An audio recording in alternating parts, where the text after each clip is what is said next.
नमो नमः संस्कृत मित्राणि। KVS TGT Sanskrit की तैयारी कर रहे सभी प्रतियोगी छात्रों का आर्यस संस्कृत एकेडमी इस यूट्यूब परिवार में हार्दिक स्वागत है। प्यारे बच्चों, जैसा कि आप सभी जानते हैं, आपकी परीक्षा की तिथि घोषित हो गई है। आपकी परीक्षा 12 से 14 फरवरी के बीच में होगी। तो वो 12 को भी हो सकती है, 14 को भी हो सकती है। तो अब आपके पास बहुत कम समय है। तो हमारी भी कोशिश ये रहेगी कि आपको जल्दी से जल्द पूरा सिलेबस पढ़ा दिया जाए। तो बच्चों ध्यान देना, क्योंकि कुछ बच्चे पेपर की डेट आते ही क्या करते हैं, घबरा जाते हैं। क्या पढ़ें, कैसे पढ़ें। जब पढ़ने बैठते हैं तो उनके मन में अन्य विचार चलने लगते हैं कि हमारा सिलेबस कैसे पूरा होगा। तो बच्चों बिल्कुल भी आपको हाय तौबा नहीं मचानी है। आपको धैर्य से पढ़ाई करनी है। सिलेबस कितनी जल्दी कैसे ख़त्म हो जाए, ये हमें ध्यान देना है। तो इसी क्रम में आज हम लोग संज्ञा और परिभाषा को पढ़ेंगे। हम भी कोशिश करेंगे कि आपको जल्दी से जल्द पूरे सिलेबस की वीडियो मिल जाए। तो आज का हमारा विषय है संज्ञा एवं परिभाषा। जो व्याकरण बेथी पुस्तक है, यह उसका द्वितीय अध्याय है। तो आप सभी जानते हैं, व्यवहारिक सुविधा के लिए प्रत्येक व्यक्ति या पदार्थ को किसी न किसी नाम से अभिहित किया जाता है, बुलाया जाता है। इसी नाम को संज्ञा कहते हैं। हिंदी में आप सभी जानते हैं नाम को संज्ञा कहते हैं, इंग्लिश में भी वही कहते हैं। Noun is the naming word. तो ऐसे संस्कृत में भी संज्ञा है। तो व्याकरण शास्त्र में संज्ञाओं एवं परिभाषाओं का बहुत महत्व है। यानी अगर आपने संज्ञा नहीं जाना तो आप व्याकरण शास्त्र में थोड़ा पीछे रह जाएंगे। अब कह रहे हैं संज्ञा का प्रयोग क्यों होता है। तो यहाँ पे लिखा हुआ है इनका प्रयोग अर्थात संज्ञाओं का प्रयोग लाघव के लिए किया जाता है। लाघव मतलब कि कोई बात कहनी है तो हम शीघ्रता से कह सकते हैं। संज्ञाओं एवं परिभाषाओं को समझने से व्याकरण प्रक्रिया को समझने में सहायता मिलती है। यानी अगर आपने संज्ञा समझ ली तो जो व्याकरण प्रक्रिया है वो आपके लिए आसान हो जाएगी। जैसे आप जानते हैं, जैसे लुट प्रत्यय होती है तो लुट प्रत्यय में ड़ा के कारण जो है वृद्धि होती है। अब वृद्धि, जिसको यही नहीं पता है कि वृद्धि क्या होती है, वृद्ध संज्ञक वर्ण कितने होते हैं, वृद्धि किन की संज्ञा होती है, किन किन वर्णों का नाम वृद्ध है, किन किन वर्णों का नाम गुण है, तो वो उसको नहीं समझ पाएंगे। इसीलिए कह रहे हैं कि परिभाषाओं और संज्ञाओं को समझने के बाद व्याकरण प्रक्रिया समझना आपके लिए आसान हो जाएगा। अब यहाँ व्याकरण वीथी जो पुस्तक है, हालांकि इसमें उतनी संज्ञाएं नहीं दी गई हैं, लेकिन जितनी संज्ञाएं दी गई हैं उतनी आपको जरूर याद करनी है। इसके अन्यत्र भी आपको अन्य संज्ञाएं भी पढ़नी है। तो यहाँ पे पहली संज्ञा दी गई है आगम। आगम क्या होता है, तो देखिए यहाँ पे लिखा गया है किसी वर्ण के साथ जब दूसरा वर्ण मित्रवत पास आकर बैठकर उससे संयुक्त हो जाता है तब वह आगम कहलाता है। और इसके लिए एक पंक्ति बहुत प्रसिद्ध है, मित्रवत आगमः। क्या लिखा हुआ है, मित्रवद आगमः। जो आगम होता है वो मित्र के समान होता है। जैसे मान लो ये कुर्सी है, अब यहाँ पे एक मित्र, आप बैठे हुए हैं, एक मित्र आया तो आप भी थोड़ा सरक करके उसको बैठा लेंगे। आपका मित्र ये नहीं कहेगा कि भैया उठो तब मैं बैठूंगा। यानी जो आगम होता है वो मित्रवत होता है, वो आ करके उसी वर्ण के साथ संयुक्त हो जाता है। उदाहरण के रूप में यहाँ पे दे रहे हैं वृक्ष पलस छाया। यहाँ पे चा का आगम हो गया, किसका आगम हो गया, चा का, और क्या बन गया, वृक्ष छाया। अब यहाँ वृक्ष के जो आ है, वृक्ष के बाद में क्या है, आ, और छाया के छा, इनके मध्य में चा का आगम हो गया। और कहाँ कहाँ आगम होता है, ध्यान लगाइए। तो जो बच्चों आप षष्ठी विभक्ति बहुवचन में ध्यान से देखिएगा, षष्ठी विभक्ति बहुवचन का जो प्रत्यय होता है, शुभ प्रत्यय, वो क्या होता है, आम। ध्यान दीजिएगा, क्योंकि हम केवल जो लिखा है उतना ही नहीं बताएंगे, आपको कुछ एक्स्ट्रा डोज देंगे जिससे आप व्यवहारिक ज्ञान भी प्राप्त करिए। तो षष्ठी बहुवचन में जो प्रत्यय है वो क्या होता है, आम। तो वहां नुट का आगम होता है। नुट का मतलब ना का आगम होता है। तो वही कहीं कहीं पे ना हो जाता है, कहीं कहीं पे ड़ा हो जाता है। जैसे बाल का नाम, प्रत्यय तो आम है लेकिन ना का आगम हो गया तो क्या बन गया, बाल का नाम। और यही ना राम के साथ आता है तो क्या होता है, रामाणाम, तो वहां भी ना का आगम होता है। तो आगम समझ गए ना, बहुत अच्छे। और भी व्याकरण प्रक्रिया में कई स्थान है जहां पर आपको आगम देखने को मिलेगा। अब इसके बाद दूसरी संज्ञा है आपकी आदेश। आदेश क्या होता है, वो वाला आदेश तुम खाओ तुम पियो नहीं, ये पारिभाषिक शब्द है। जिसके लिए कह रहे हैं किसी वर्ण को हटाकर जब कोई दूसरा वर्ण उसके स्थान पर शत्रु की भांति बैठता है तो वह आदेश कहलाता है। अब शत्रु कैसे आता है, शत्रु कहेगा भैया कुर्सी खाली करो हमें बैठना है, तो वैसे जो आदेश होते हैं, जिन वर्णों का आदेश किया जाता है वो पहले वाले वर्ण को हटा देते हैं। अब इसका उदाहरण देते हैं, यदि प्लस अपि, यदि प्लस अपि। अब ये यड़ संधि का उदाहरण है, किस संधि का, यड़ संधि का। अब यहां पे यदि एक शब्द है, या संस्कृत में कहेंगे तो पद है, और अप भी पद है। तो यहां पे यदि के अंत में क्या है, ई। अब इसके स्थान पे इको यड़ज सूत्र से या का आदेश होता है, किसका आदेश होता है, या का। तो जो ई है यह गायब हो जाती है, और कौन गायब करता है, या गायब करता है। या इसको ऐसे समझ लेते हैं जो ई है वो या में बदल जाता है। व्याकरण की भाषा में कहेंगे तो ई जो है या में बदल जाता है, लेकिन उसका नाम क्या होता है, आदेश। यहां पे ई क्या है, स्थानीय है। आप सभी जानते हैं जिसके स्थान पे कोई नया वर्ण आदेश होता है उसे स्थानीय कहते हैं। यह भी परिभाषिक शब्द है, स्थानीय। स्थानीय क्या है, यानी जिसके स्थान पे संधिकार हो रहा है वह स्थानीय है, और जो नया वर्ण आ रहा है शत्रु के रूप में वह आदेश है। तो ई स्थानीय है या आदेश है। अब बात आती है कि यह आदेश कितने प्रकार का होता है। तो यह आदेश दो प्रकार का होता है, एक आदेश एक एकादेश। अब दोनों में क्या अंतर है, तो देखिए यहां पे लिखा गया है, यह आदेश पूर्व वर्ण के स्थान पर अथवा पर वर्ण के स्थान पर हो सकता है। यानी पूर्व के स्थान पर हो सकता है, पर वर्ण के स्थान पर भी हो सकता है, और कभी कभी पूर्व और पर दोनों वर्णों के स्थान पर। जैसे दीर्घ आदि संधि में एकादेश होता है। अब जो दोनों वर्णों के स्थान पे आदेश होगा उसे कहेंगे एकादेश। ध्यान से सुनिएगा बच्चों, क्योंकि जैसे दीर्घ संधि है तो दीर्घ संधि में एकादेश होता है, क्योंकि वो पूर्व और पर दोनों, विद्या प्लस आलय। आप जानते हैं क्या बनता है, विद्या, फिर से लिखते हैं, विद्या प्लस आलय। अब यहां पे दोनों के स्थान पे आदेश हो रहा है, यानी जो इधर वाला आ है इधर वाला आ है, दोनों के स्थान पे दीर्घ आ हो रहा है। तो ये क्या है, एकादेश है।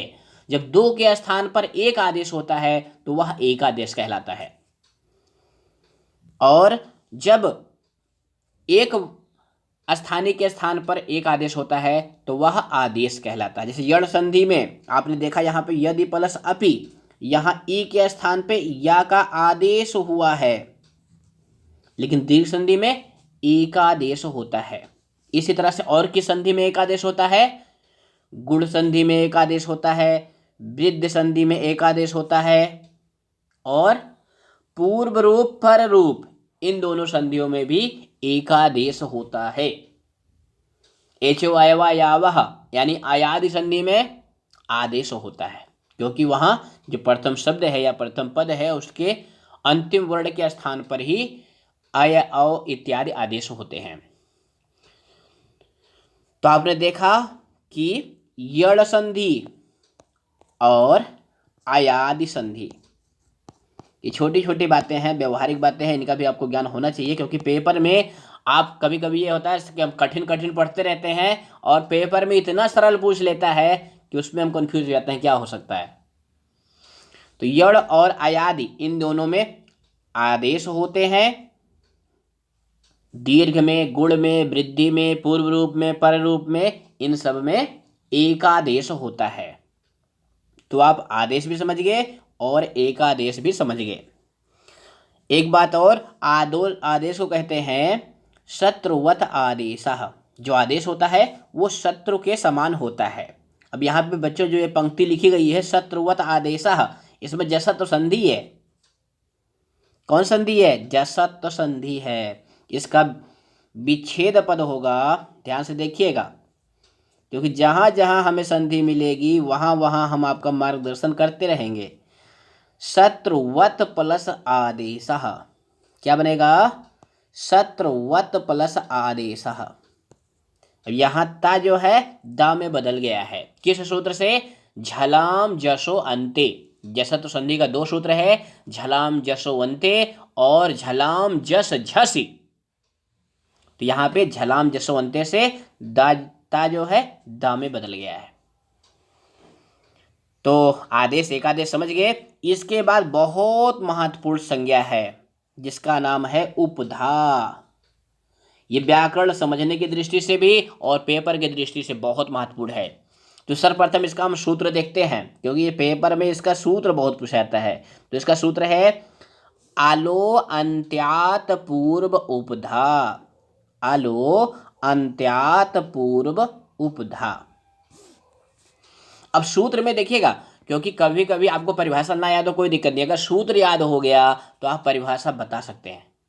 सूत्र में ही सब कुछ होता है, इसीलिए तो महर्षि पाणिनि ने सूत्र शैली में अष्टाध्यायी को लिखी कि कम समय में बच्चे ढेर सारी बात जान जाएं। तो आलो अंत्यात, अब यहां देखो आलो, आलो इसमें जो पद है वो क्या है? आलह। अब ये आलह में षष्ठी विभक्ति का एक वचन है। अलो यानी जो अल है, अब अल में स्वर और व्यंजन दोनों आगे। अल प्रत्याहार है जिसमें स्वर और व्यंजन दोनों आगे। तो अब इसकी परिभाषा देखिए, किसी शब्द के अंतिम वर्ण के पूर्व वर्ण को उपधा कहते हैं। अब यहां स्वर या व्यंजन का जिक्र नहीं हो रहा है। किसी शब्द के अंतिम वर्ण से पूर्व, अब अंतिम वर्ण स्वर भी हो सकता है, व्यंजन भी हो सकता है, उसके पूर्व में जो वर्ण होगा, चाहे वो स्वर होगा या व्यंजन होगा, उसकी संज्ञा होगी उपधा। समझ गए? नहीं समझ में आया? एग्जाम्पल के द्वारा समझेंगे, तुरंत समझ जाएंगे। जैसे यहाँ पे एग्जाम्पल इन्होंने दिया है चिंत। अब चिंत में ये आपका एग्जाम्पल है चिंत। अब इसका अंतिम वर्ण क्या है? ता। उसके पूर्व में क्या है? ना। तो यहां पे जो ये आप ना देख रहे हैं, देखिए ध्यान से, जो ये ना है यह उपधा है। ना क्या है? उपधा है, क्योंकि इसका अंतिम वर्ण है ता, तो ये ना क्या हो जाएगा? उपधा। ये तो उपधा में व्यंजन का उदाहरण है। उपधा में स्वर का उदाहरण देखिए, क्योंकि उपधा में स्वर व्यंजन दोनों हो सकते हैं। जैसे राम, बहुत प्रसिद्ध शब्द है। अब इसका अंतिम वर्ण क्या है? जब इसका आप पदच्छेद करेंगे तो क्या होता है? रा प्लस आ प्लस मा प्लस आ, यही तो होता है ना। तो अब यहां पर देखिए इसका अंतिम वर्ण है आ और अंतिम वर्ण से पूर्व है मा, तो इसकी उपधा क्या हो जाएगी? मां। इसकी उपधा क्या हो गई? मां। इसी तरह से अगला शब्द है मनस। मनस शब्द जानते हैं ना, ये सकारांत शब्द होता है नपुंसकलिंग में। अब यहां पे अंतिम वर्ण क्या हो जाएगा? सा। इसके पूर्व में क्या है? आ, जो न के बाद आ है, तो ये आ जो है उपधा हो जाएगा। समझ गए? इसी तरह से जो धातु होती है वहां पे भी उपधा का बहुत काम होता है। जैसे लिख, अब इसका अंत लिख क्या है? लिख धातु है। अब इसमें खा क्या है? अंतिम वर्ण है। उसके पूर्व में क्या है? छोटी ई, ये उपधा है। समझ गए ना? तो सूत्र याद रखिए, आलो अंत्याद पूर्व उपधा, अंतिम अल अर्थात अंतिम वर्ण के पूर्व जो पूर्व वर्ण है वह उपधा कहलाता है। हमें उम्मीद है अब आप बिल्कुल समझ गए होंगे, क्योंकि उपधा बहुत महत्वपूर्ण है, इसको आप याद रखें। अगली संज्ञा आपकी है पद,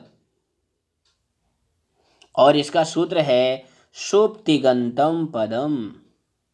सूत्र याद रखिए, बस व्याख्या तो अपने आप कर लेंगे। सुप्तिगंतम पदम, सूत्र में ही सब कुछ निहित है। सुबंत और तिगंत इन दोनों की पद संज्ञा होती है। संक्षेप में इसका जो अर्थ है यही है, सुबंत और तिगंत पद कहलाते हैं। अब सुबंत क्या है? तो यहां पर देखिए, संज्ञा के साथ यानी जो नाम वाले शब्द हैं, सु और जस आदि नाम पदों में आने वाले 21 प्रत्यय, इनको क्या कहते हैं? सुप। अब सुप क्या है? प्रत्याहार है। प्रथमा एक वचन के सु से लेकर के सप्तमी बहुवचन के सुप के पा तक सुप प्रत्याहार है। इसमें 21 प्रत्यय आते हैं, और ये जिसके अंत में लगते हैं उसे सुबंत कहते हैं। तो वही कह रहे हैं कि संज्ञा के साथ सु और जस आदि नाम पदों में आने वाले 21 प्रत्यय योम तिस तस झी आदि क्रियापदों में आने वाले 18 प्रत्यय विभक्ति संज्ञक हैं। अब यहाँ पे ध्यान देना बच्चों, जो सुप और तिंग प्रत्यय है इनकी एक संज्ञा विभक्त भी है, यानी विभक्त में केवल सुप ही नहीं आते हैं, तिंग भी विभक्त संज्ञक प्रत्यय होते हैं। सु औजस आदि तथा धातुओं के साथ तिप तस झी आदि विभक्तियों के जुड़ने से सुबंत और तिगंत शब्दों की पद संज्ञा होती है। अब यहाँ पे उदाहरण दे रहे हैं, रामः रामौ रामाः। अब ये सुबंत है इसलिए पद हैं। भवति भवता भवन्ति ये तिगंत हैं, अर्थात तिंग है अंत में जिसके, ऐसे पद या शब्द को तिगंत कहते हैं। और सुबंत और तिगंत पद संज्ञक होते हैं। संस्कृत में एक बात बार बार जिक्र की जाता है जिसका, कि केवल पठ नम वद तथा राम इत्यादि को पद नहीं कह सकते। संस्कृत भाषा में जिसकी पद संज्ञा नहीं होती उसका वाक्य में प्रयोग नहीं किया जा सकता, क्योंकि आपदम ना प्रयुंजीत, ये लाइन बहुत बोली जाती है, आपदम ना प्रयुंजीत, बिना पद बनाए किसी धातु का किसी शब्द का आप संस्कृत भाषा में प्रयोग नहीं कर सकते हैं। पद बनाने के लिए क्या करेंगे? दो ही तरीका है, या तो सुबंत शुभ प्रत्यय लगाइए, या धातु है तो तिगंत लगाइए। इसमें बस आपको सूत्र याद रखना है, शुभ शुभ तिगंतम पदम, क्योंकि सूत्र आपके पेपर की दृष्टि से बहुत महत्वपूर्ण है। अगली संज्ञा है निष्ठा। ये भी कई बार हमने देखा सीटेट में भी पूछ लेता है। तो इसका जो सूत्र है कत कतवतु निष्ठा, सूत्र में ही उसकी व्याख्या निहित है। कत और कतवतु इन दोनों प्रत्ययों की निष्ठा संज्ञा होती है। जहां भी निष्ठा की बात आएगी वहां कत और कतवतु दो प्रत्यय का बोध होगा, क्योंकि ये इन्हीं दोनों का नाम है। तो सूत्र क्या है? कत कतवतु निष्ठा। अब यहाँ पे कत कतवतु में विभक्ति वचन कौन सा है? इसमें प्रथमा का द्विवचन है। अब द्विवचन क्यों आया? क्योंकि कत कतवतु दोनों हैं, जैसे भानु भानु, तो वैसे कतवतु में यहाँ पर देखिए कतवतु में छोटा ऊ है, लेकिन यहाँ पर जो सूत्र में पद है बड़ा ऊ है, क्योंकि वो कत कतवतु दोनों का बोध करा रहा है, यानी इन दोनों की निष्ठा संज्ञा होती है। और ये दोनों प्रत्यय भूतकालिक प्रत्यय हैं। कैसे प्रत्यय हैं? भूतकालिक प्रत्यय हैं। जब भूतकालिक क्रियापदों का निर्माण करना होता है तब कत और कतवतु प्रत्यय लगते हैं। और विशेष बात क्या है? जो कत प्रत्यय है वह कर्मवाच्य और भाववाच्य में लगती है, जो कत्वतु प्रत्यय है वह कर्तृवाच्य में लगती है। एक एक उदाहरण देख लीजिए, जैसे मया पठिता पाठा, मया पठिता, ध्यान से देखिएगा, पाठः। अब यहाँ पे पठिता में कित प्रत्यय लगी हुई है, यानी मेरे द्वारा पढ़ा गया पाठ। अब इसी वाक्य को अगर हम कत्वतु प्रत्यय लगा करके बोलेंगे तो उसको क्या लिखेंगे, देखिए क्या लिखेंगे, उसको लिखेंगे अहम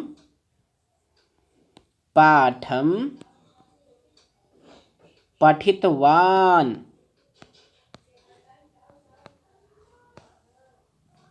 अब दोनों वाक्यों में बच्चों कुछ अंतर समझ में आ रहा है ना? क्या अंतर है बताइए? कि यहाँ पे कर्ता में प्रथमा है, यहाँ पे कर्ता में तृतीया है।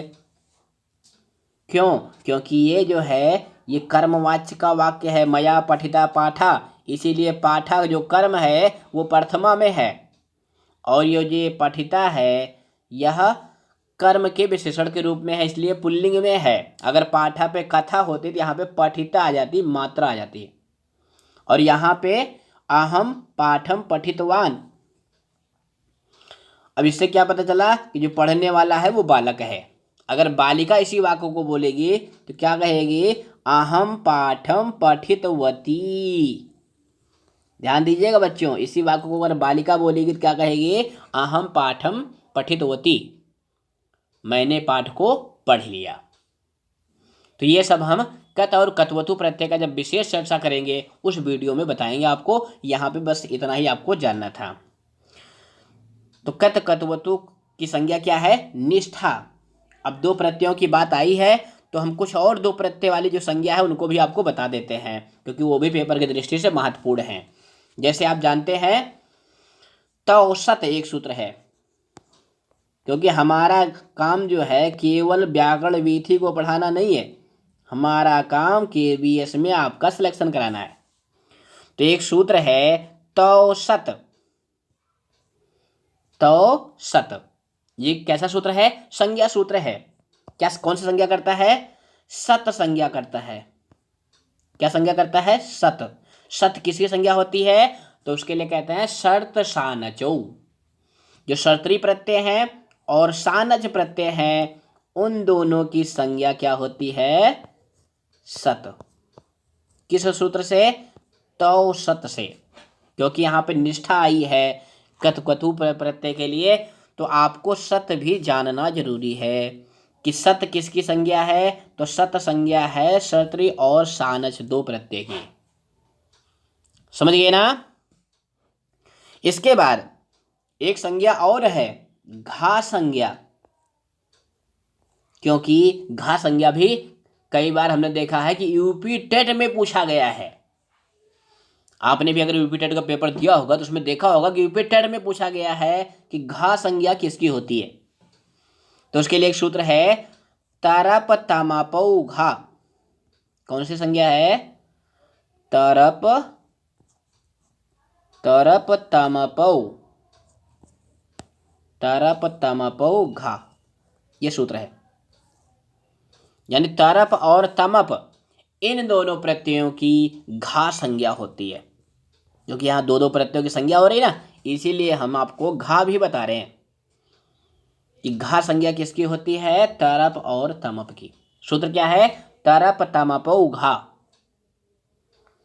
तो इस तरह से बच्चों आपने निष्ठा जाना, सत संज्ञा जाना और घा संज्ञा जाना। ये छोटी छोटी बातें हैं जो आपको अन्य विद्यार्थियों से अलग करेंगी, क्योंकि यही किताब सब पढ़ते हैं, लेकिन सिलेक्शन उसी का होता है जो थोड़ा अलग हटके सोचता है, और क्या हो सकता है, और क्या हो सकता है। तो बच्चों, प्यारे बच्चों, अगर आपने अभी तक हमारे चैनल को सब्सक्राइब नहीं किया है तो सब्सक्राइब कर लो भाई, हमारे परिवार को बढ़ाओ, क्योंकि अभी नया नया चैनल है, आप लोग सब्सक्राइब करेंगे तभी तो अच्छा लगेगा। आपकी अगली संज्ञा है विकरण। विकरण क्या होते हैं, तो कह रहे हैं धातु और तिंग प्रत्ययों के बीच में आने वाले सप, शयन, अश्नु आदि प्रत्यय विकरण कहलाते हैं। यानी ये है तो प्रत्यय, लेकिन ये जब धातु और तिंग, तिंग जानते हैं ना, अभी ऊपर हमने चर्चा की थी, कित्ती पत्ता से झी जो इत्यादि 18 प्रत्यय हैं वही तिंग कहलाते हैं। अब 18 क्यों हुए? 9 प्रश्नपदे वाले और 9 आत्मनेपदे वाले, 9 प्रश्नपदी और 9 आत्मनेपदी, ये 18 तिंग प्रत्यय हैं। तो धातु और तिंग प्रत्यय के बीच में लगने वाले सप, शयन, अश्नु आदि प्रत्यय विकरण कहलाते हैं। जैसे भू और ती, अब ती प्रत्यय आया तो उसके बीच में करतर सपि, एक सूत्र है जो सब का विधान करता है, करतर सप, तो उससे सप विकरण लगता है। अब सब का सा और पा दोनों का लोप हो जाता है, केवल आ जुड़ता है। ये आप सभी धातु रूप की सिद्धि में पढ़े होंगे। तो भू आ ती क्या बन गया? तो उसी में अन्य कार्य होकर के भाववती बनता है। तो आप सभी जानते हैं प्यारे बच्चों कि संस्कृत में 10 गण होते हैं। जो धातु होती है ना वो 10 गणों में विभाजित है। भवादिगण, अदादिगण, जुहोत्यादिगण, चुरादिगण इत्यादि 10 गण हैं। अब 10 गण क्यों होते हैं? तो कह रहे हैं विकरण भेद से ही धातुएं 10 विभिन्न गणों में विभक्त होती हैं। यानी धातुओं को अलग अलग गणों में विभाजन का कारण क्या है? विकरण। विकरण क्या है? धातु और तिंग के बीच में लगने वाला प्रत्यय। समझ गए? बहुत अच्छे। अगली संज्ञा है संयोग। ये भी बहुत पूछी जाती है। संयोग क्या है? तो इसके लिए सूत्र है हलो अनंतराः संयोगाः। हम पहले सूत्र ही देखेंगे क्योंकि सूत्र ही आपको याद करना है। हलो अनंतराः संयोगाः। अब यहां हलो अनंतराः इस सूत्र में भी संधि है। इसका अलग अलग अगर पदच्छेद करेंगे तो क्या बनेगा? हलः प्लस अनंतरः। ध्यान से देखिएगा, हल प्लस अनंतराः और अगला पद है संयोगा। तो यहाँ पे हलः जो विसर्ग है उसको विसर्ग संधि में आपने एक सूत्र बताया था आपको, अतो रूल पुलुतात अपुलुते, उस सूत्र से यहाँ पे विसर्ग को पहले उ आदेश हुआ फिर ओ हो गया। तो हलो अनंतराः संयोगा, इसका मतलब क्या है? तो इसका मतलब है हल माने क्या होता है? व्यंजन। अनंतराः बीच में, जब 2 व्यंजनों के बीच में कोई स्वर ना हो तो उनकी संज्ञा क्या होती है? संयोग। इसी बात को यहां पर लिखा गया है कि संस्कृत में संयोग एक महत्वपूर्ण संज्ञा के रूप में प्राप्त होता है। यह एक पारिभाषिक शब्द है क्योंकि संयोग का हम अपने लौकिक जीवन में भी प्रयोग करते हैं। कहते हैं राम और श्याम का मिलना एक संयोग है, सीता और गीता का मिलना एक संयोग है। तो वो अलग संयोग है, लेकिन यहाँ जो संयोग है यह पारिभाषिक शब्द है। महर्षि पाणिनि ने अष्टाध्यायी में इसका अर्थ क्या किया है? हलो अनंतरा संयोगा। इसका अर्थ है स्वर रहित व्यंजनों अर्थात हल के व्यवधान रहित सामीप भाव को संयोग कहते हैं। यानी जब 2 व्यंजन हो उनके बीच में कोई स्वर ना हो तो वे संयोग कहलाता है। ये जो भाव है यह संयोग कहलाता है। और वो दोनों व्यंजन क्या कहलाते हैं? संयुक्त व्यंजन। क्या कहलाएंगे? संयुक्त व्यंजन। उदाहरण के रूप में महत्व को दे रहे हैं। यहाँ पे महत्व एक शब्द है। यह शब्द कई बार वर्तनी शुद्धि में पूछा जाता है क्योंकि इसमें बच्चे बहुत गलती करते हैं। तो महत्व में ध्यान से देखिएगा, डबल आधाता है, ता और वा, इन 3 वर्णों में संयोग है। संयोग क्यों हुआ? क्योंकि इन 3 वर्णों के बीच में कोई स्वर नहीं है। इसी तरह से दिखा रहे हैं रामः उद्यानम गच्छति। अब इसमें 3 पद है, रामः उद्यानम गच्छति। अब तीनों पदों में किनमें संयोग है? तो उद्यान में भी संयोग है। किसका संयोग है बताइए? द और या, यही दोनों मिलकर के ही तो विद्या वाला द्या बनते हैं। और गच्छति में भी संयोग है, किसका? चा और छा, इन दोनों का संयोग है। समझ गए ना संयोग? बहुत अच्छे। इसी तरह से अगला उदाहरण दे रहे हैं, अयम रामस्य ग्रंथः अस्ति। अब यहां रामस्य में सा और या में संयोग है, ग्रंथ शब्द में गा और रा का संयोग है, ना और ता में था में भी संयोग है, अस्ति पद में सा और ता का संयोग है। तो संयोग मत समझ गए ना बच्चों कि स्वर रहित व्यंजन, जब दो व्यंजन उनके बीच में कोई स्वर नहीं है तो उनकी संज्ञा होती है संयोग। और सूत्र कौन सा है? क्योंकि सूत्र ही आपको याद रखना है, हलो अनंतरः संयोगः। समझ गए? बहुत अच्छे। आपकी अगली संज्ञा है संहिता। संहिता संज्ञा संधि की दृष्टि से बहुत महत्वपूर्ण है, क्योंकि संधि का ही दूसरा नाम संहिता है। तो इसका सूत्र है प्रासन्निकर्षः संहिता। बहुत पूछा जाता है। अभी आरपीएससी का पेपर देखा था हमने, राजस्थान का जो सेकंड ग्रेड का हुआ था, उसमें भी आया था। उसमें पूछा गया था संहिता, इसका संज्ञा विधायक सूत्र है। अब उसमें एक सूत्र ये भी दे दिया था प्रासन्निकर्षः संहिता, और दूसरा दे दिया था जो प्रत्याहार संज्ञा करने वाला सूत्र है, आदि ही अंतेन संहिता। अब वहां भी संहिता, यहां भी संहिता, तो बहुत बच्चे ने कंफ्यूज हुआ, लेकिन आपको कंफ्यूजन नहीं करना है। जो संहिता संज्ञा करने वाला सूत्र है कौन सा है?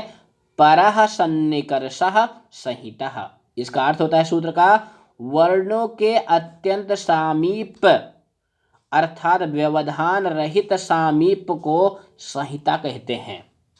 जैसे एक वर्ड ये है, दूसरा वर्ड ये है, अगर इस बीच में कोई लठ नहीं है, दोनों में कोई व्यवधान नहीं है, तब इनकी संज्ञा होगी संहिता। जहां जहां संहिता होगी वहीं वहीं संधि होगी। अब संहिता कहां कहां होती है ये भी जान लीजिए। तो इसके लिए एक कारिका है, वो कारिका हम आपको बताते हैं। यहाँ पे हमने लिखा नहीं है, आप लिख लेंगे, नहीं तो हम कमेंट में आपको लिख देंगे। कौन सी कारिका है?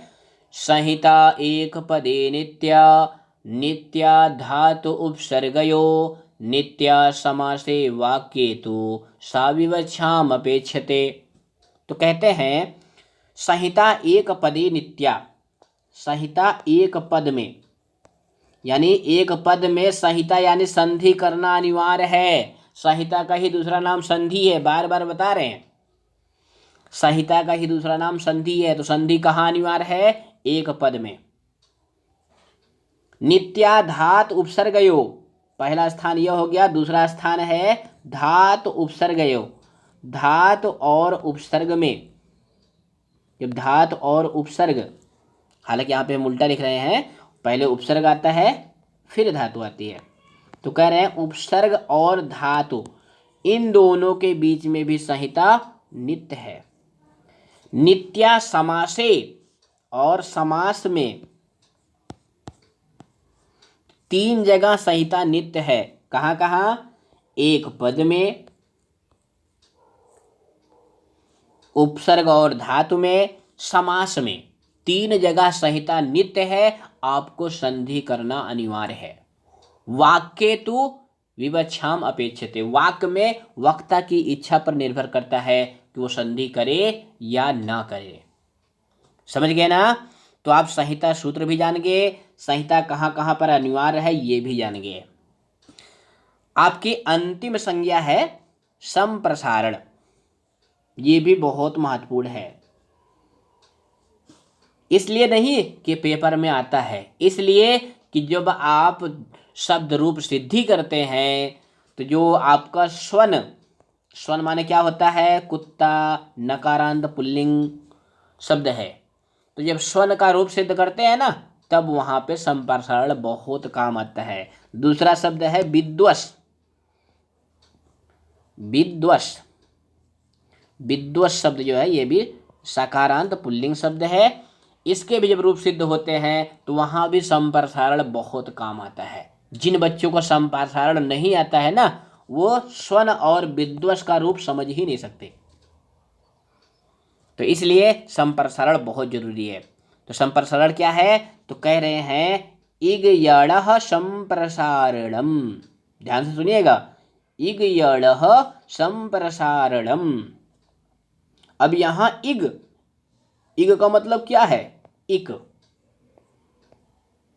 और यणः, अब यणः में कौन सी विभक्ति है, यणः में षष्ठी विभक्ति का एक वचन है, जो कि स्थानीय का बोध करा रहा है। जैसे आप इको यणचि, यण संधि का संधि विधायक सूत्र पढ़ते हैं, तो वहां इकः, इको यणचि, इकः पद में षष्ठी है और यण में प्रथमा है, और यहां उसका ठीक उल्टा है, इक में क्या है, प्रथमा, यण में षष्ठी है, वहां यण में प्रथमा है, इकः में षष्ठी है।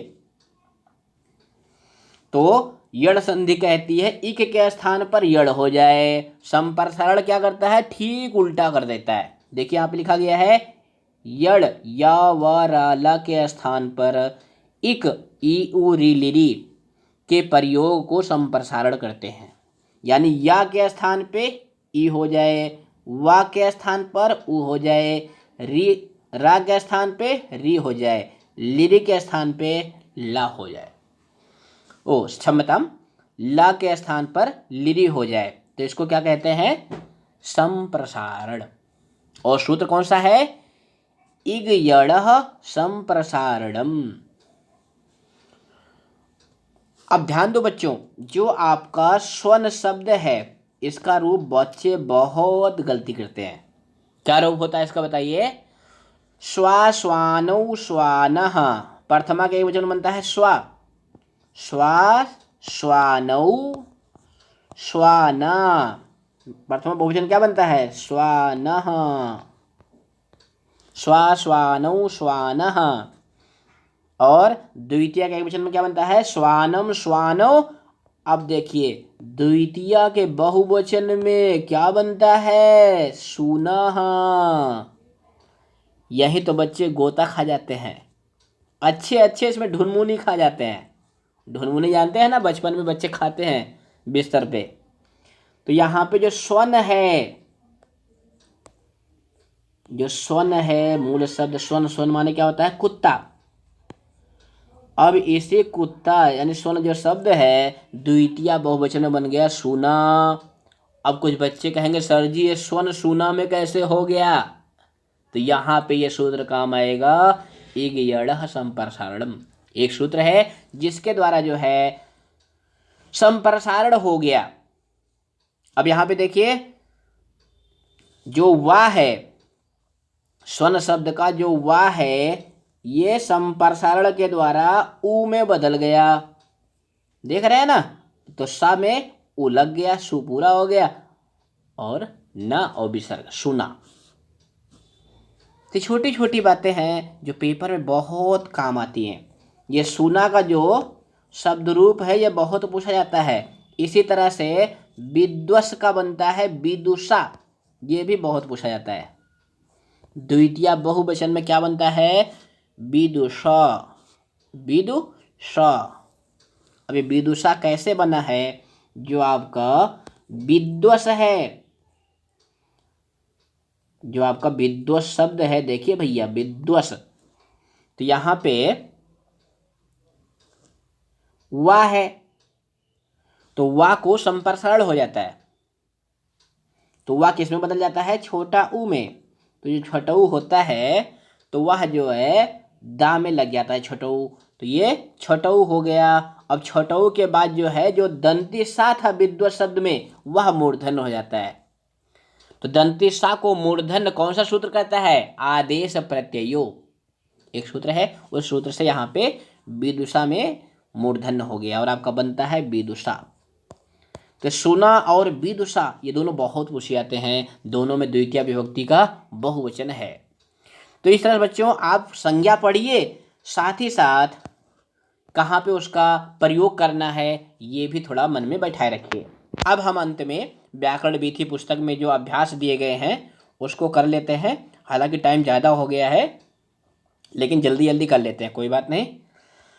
यहाँ पे देखिए लिखा गया है अधोलिखित पदेभ्यः आगम वर्णान आदेश वर्णान च स्पष्टीकृत पृथक पृथक कुरुत। यहाँ पे जितने एग्जाम्पल दिए गए हैं, किसमें आगम है किसमें आदेश है, ये आपको लिखना है। तो इसमें इत और आदि इत्यादि बना है, ये आगम है। ये क्या है? आगम। तरु प्लस छाया तरु छाया, ये क्षम्यताम उल्टा हो गया।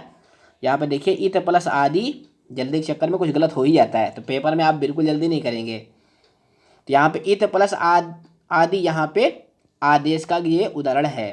तरु प्लस छाया, यह आगम का उदाहरण है। अनु प्लस छेदा, ये जो है अनुच्छेदा बन गया ना, यहाँ पे चा का आगम हो रहा है, तो ये आगम का उदाहरण है। अनु प्लस इच्छति अन्विच्छति, अब ये किसका उदाहरण है? आदेश का। तो इस तरह से पुनः देखिए, पहला जो है इति प्लस आदि इत्यादि हो गया, ये आदेश है। अनु प्लस इच्छति, ये भी आदेश है, और ये दोनों बीच वाले आगम के एग्जाम्पल हैं। इसके बाद दूसरा प्रश्न है आपका, अधोलिखित तालिकातः, अधो नीचे लिखी हुई तालिका से पद संज्ञक पदान पृथक कृत्वा लिखत, पद संज्ञक पद को पृथक करके लिखिए। अब यहाँ पे कौन कौन से हैं? सह, पठति, हरि, दृश, हसाम, चल, मुनि, चलति, ते। अब इसमें जो पद नहीं है उनको हम चुन लेंगे, बाकी सब पद हैं। तो यहाँ पे हरि ही, जो ये हरि शब्द है, और दृश, ये दोनों पद नहीं है, और ये चल भी पद नहीं है, बाकी सब पद हैं। अब हरि क्यों पद नहीं है? क्योंकि ये हरि शब्द है, इसमें कोई सुप प्रत्यय अभी लगा नहीं, क्योंकि हरि जो रूप है ये किसी भी विभक्ति या वचन में नहीं बनता है। इसी तरह मुनि बनता है, कहाँ पे? मुनि मुनि मुनयः, प्रथमा और द्वितीय के द्विवचन में मुनि बनता है, तो यह पद है। चल धातु, ये भी पद नहीं है। आपका अंतिम प्रश्न है, अधोलिखित तालिकायाम, नीचे लिखी हुई तालिका में प्रदत्त पदेषु, दिए गए पदों में संयोगस्य उदाहरणानि पृथक कृत्वा लिखत। उस पद को आपको छांटकर अलग कर लिखना है जिसमें संयोग है। तो संयोग जानते हैं ना, हलो अनंतरः संयोगः, स्वर रहित व्यंजन को संयोग कहते हैं। तो महेशा में नहीं है, उषणा में है, वागीशा में नहीं है, महत्व में है, सज्जना में है, क्लेशा में है, पावकः में नहीं है। तो ये छोटे छोटे उदाहरण है। ये प्रश्न आपके पेपर में आ सकता है कि दे दिया एक प्रश्न कि इसमें से कौन संयोग का उदाहरण नहीं है, तो वो आपको थोड़ा सा ध्यान लगा के करना होगा। तो इस तरह से बच्चों, हालांकि वीडियो थोड़ा बड़े हो गए, लेकिन कोई बात नहीं, आप बड़े पेपर की तैयारी भी तो कर रहे हैं। तो फिर मिलेंगे बच्चों अगली वीडियो में। वीडियो पसंद आई है तो आप इसको अवश्य लाइक करें, और कहीं भी कोई सुझाव हो, किसी और टॉपिक पर वीडियो चाहते हैं तो हमें अवश्य कमेंट करें। तो नमः संस्कृताय, जयतु संस्कृतम, जयतु भारतम, धन्यवादः।